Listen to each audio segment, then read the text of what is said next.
Body को हम energy दे देते हैं तो वो एक पर्टिकुलर पोजीशन पे स्टेबल नहीं हो सकती है। कोई बच्चा है तो उसके अंदर बहुत ज़्यादा एनर्जी होती है, वो बहुत एक्साइटेड रहता है, बहुत एनर्जेटिक रहता है। So hello everyone, today we will be discussing the second part of chemical equilibrium and we will be going further whatever we have discussed in the previous video.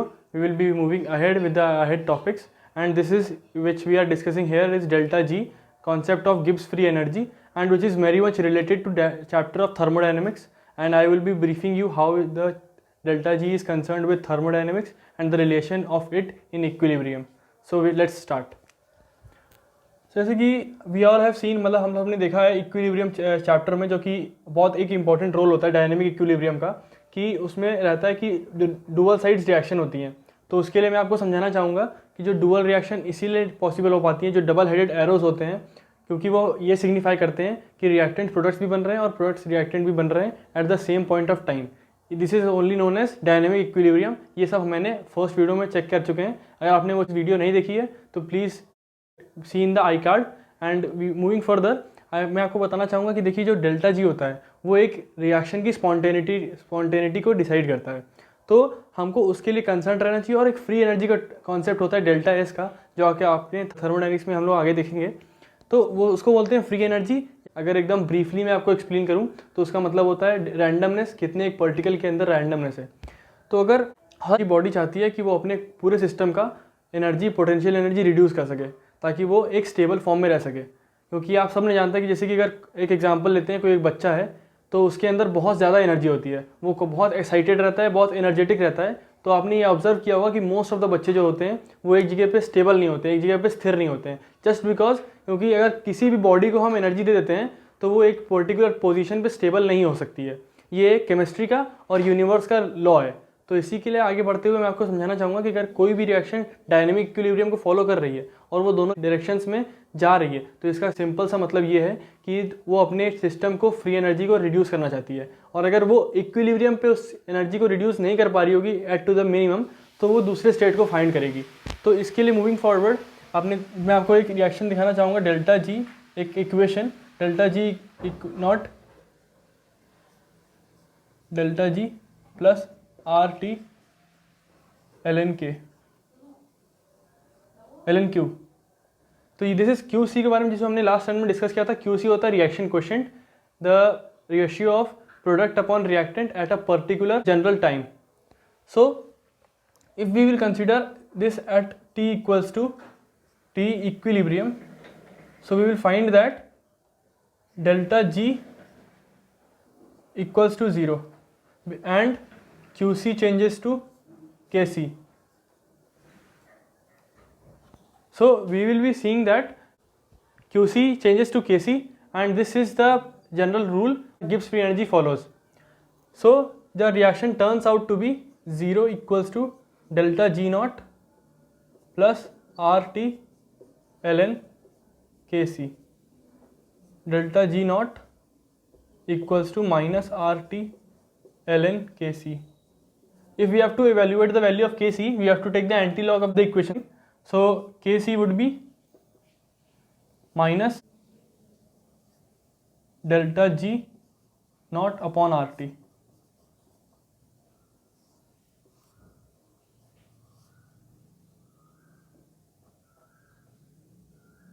E naught upon RT, this would be the value of Kc.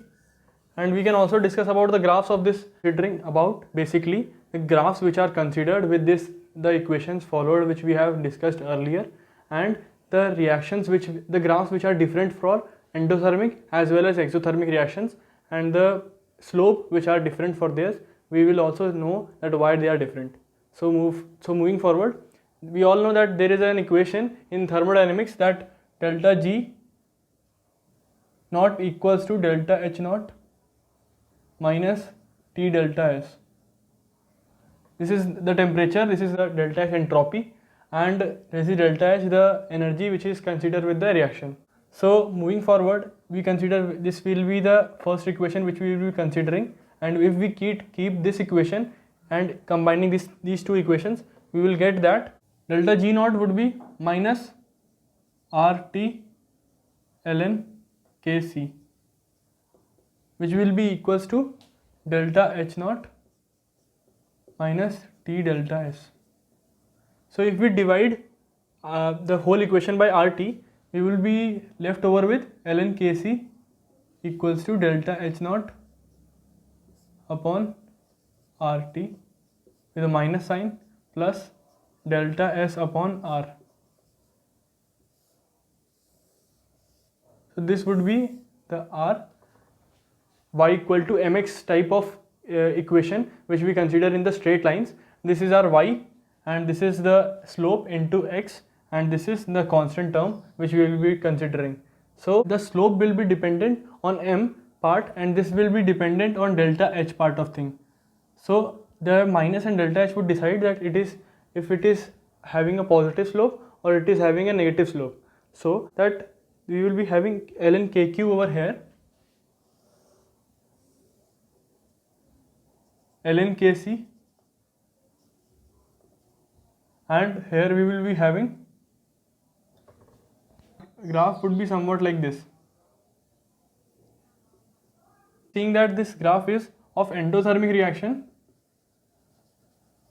So endothermic reaction is this which absorbs heat. So we will be considering that here the y coordinate would be delta S upon R, which is entropy upon the gas equation.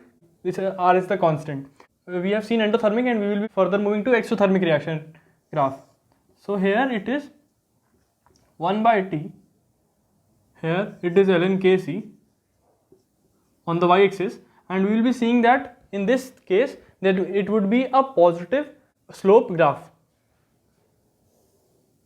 And this portion which is known as the C part of y equal to mx plus c, it would be delta S upon R. This would be for exothermic reaction. Exothermic is a reaction in which heat is released when the reaction is being in process. So I would tell you that why these two graphs are different for the same equation. So if you concentrate, the main significant role is played by delta H. Delta H is positive for endothermic reaction, but delta H is specifically very much negative for a exothermic reaction.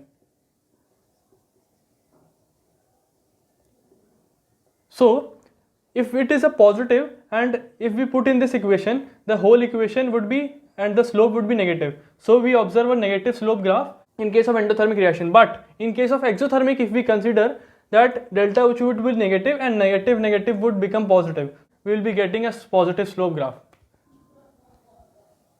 Thank you.